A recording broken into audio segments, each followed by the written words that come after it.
Hey everybody, what's going on? Welcome to another episode of Lons TV. Lots to talk about. I want to get right to it. The first thing I want to talk about a little bit is this net neutrality stuff that's going on today that everybody's talking about. The FCC voted 3-2 to have some net neutrality, some ensure that there's an egalitarian sort of web space and use of resources on the web, but not wireless carriers. So in your home, yes, net neutrality. On your phone, Wild West, Frontier. It's an odd compromise, it seems to me. I mean, it's not odd in terms of why companies and corporations would want this. The wireless carriers obviously want this because it gives them total power, and many of us, myself included, feel that the mobile sort of space is the growth one for the next couple of years, and that's going to become more and more important to the internet, and internet use as a whole is using it wherever you are from your phone. So obviously this is the next great frontier, and people want to sort of own it and have the option to use that wireless service however they want. It is disappointing that we couldn't get sort of everything that we wanted, especially in this really important area.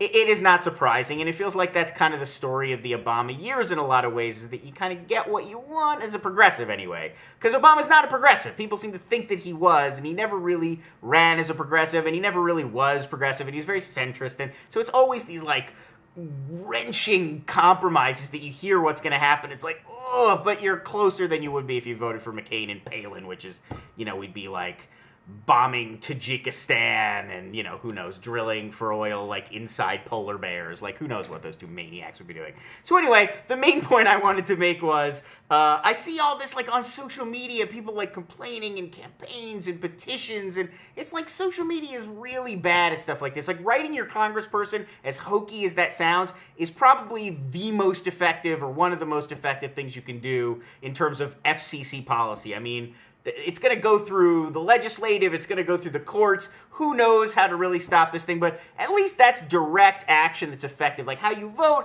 and when you contact your elected representatives, that has an impact.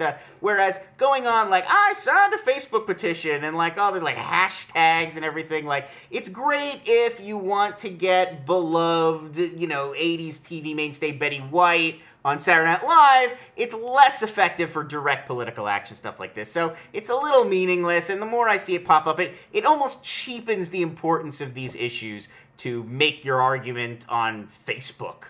You know, like, we make our stand here. And it's like, oh, stop it.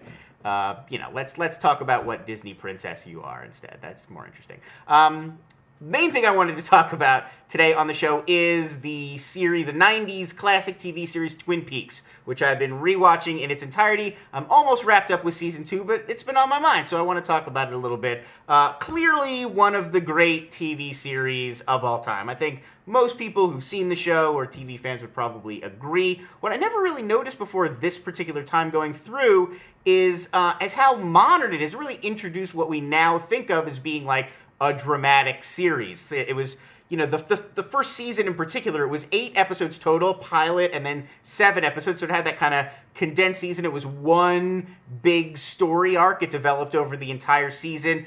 Big ensemble of characters. It was sort of thoughtful, and it's filmed, it's cinematic. It was filmed by, like, a movie director, David Lynch, like, made a bunch of the episodes, and it was done with a very, like, keen eye for visuals and a lot of dramatic camera angles and stuff like that, and that TV wasn't sort of, you wouldn't, even in great TV shows like Hill Street Blues, it wasn't about, like, filming things in a cinematic way. It was, like, the dialogue and the characters are what made it great. And aside from all that, it's just working on a tremendous number of levels. It's really, like, heady when you get down to it. It's kind of a parody soap opera. I mean, it's a soap opera in the structure, and it's got that, like, Invitation to Love, the soap opera within the whole first season that the characters are watching that's parodying the show you're watching at the time. Like, Twin Peaks introduces identical twin cousins, identical cousins, one scene after they have a character watching, like, twin sisters show up on the soap opera within the show. So you get a parody soap opera, a murder mystery that's, like, very compelling, that actually that was how the show was thought of, like, who killed Laura Palmer was the whole thing at the time.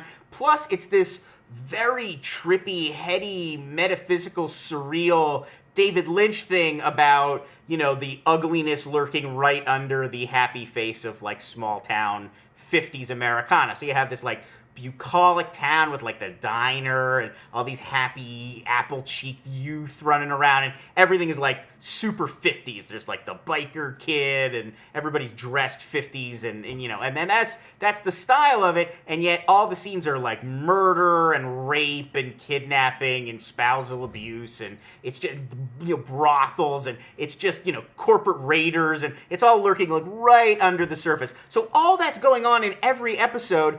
And it's really funny. It's the creepiest TV show maybe ever, and one of the funniest TV shows ever at the same time. Like, it's unbelievable to me how they managed to mix all of that stuff together into one cohesive whole, and it's so of itself. I think one of the things about it, too, is that the Angelo Badalamenti, however you pronounce that guy's name, the guy who wrote the score. It's so distinctive that no matter what is happening on screen or what the look of that scene is like, as soon as you hear those few notes, it feels like Twin Peaks. It's very of itself. So obviously the first season is phenomenal. The second season, the first half of the second season is really fantastic too. It's all of one piece. It's all the Laura Palmer sort of murder and investigation, and then the supernatural stuff that kind of winds it up.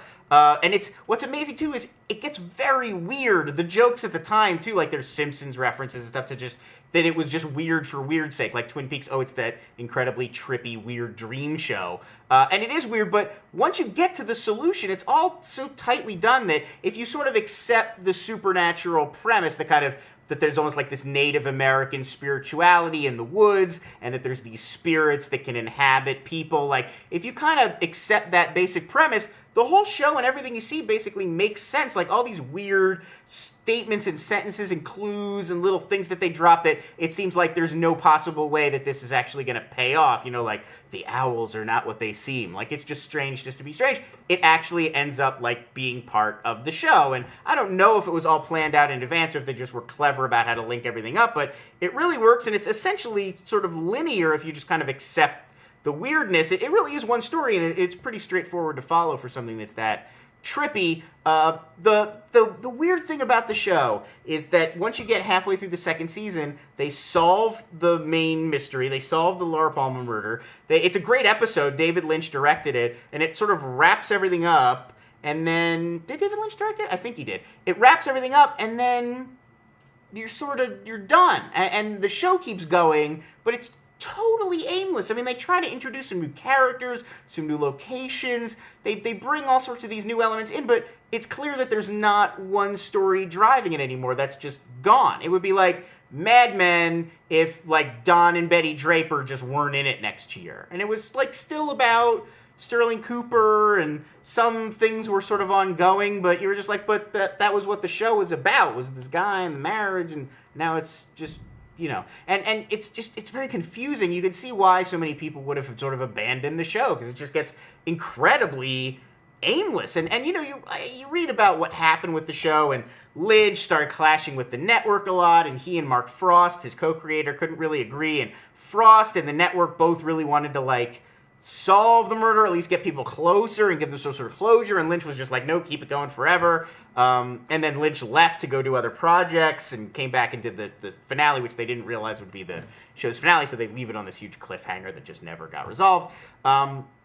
But having said all that, I still like watching it. I still like that second half of the second season. It's still worth watching now as a fan, but it is remarkable that it had such a great build-up. Everything's so great, and then it just kind of falls off the end of the earth proverbially. So those are my thoughts on Twin Peaks. I could probably do, like, a series of 20-minute videos, but I will spare you all that.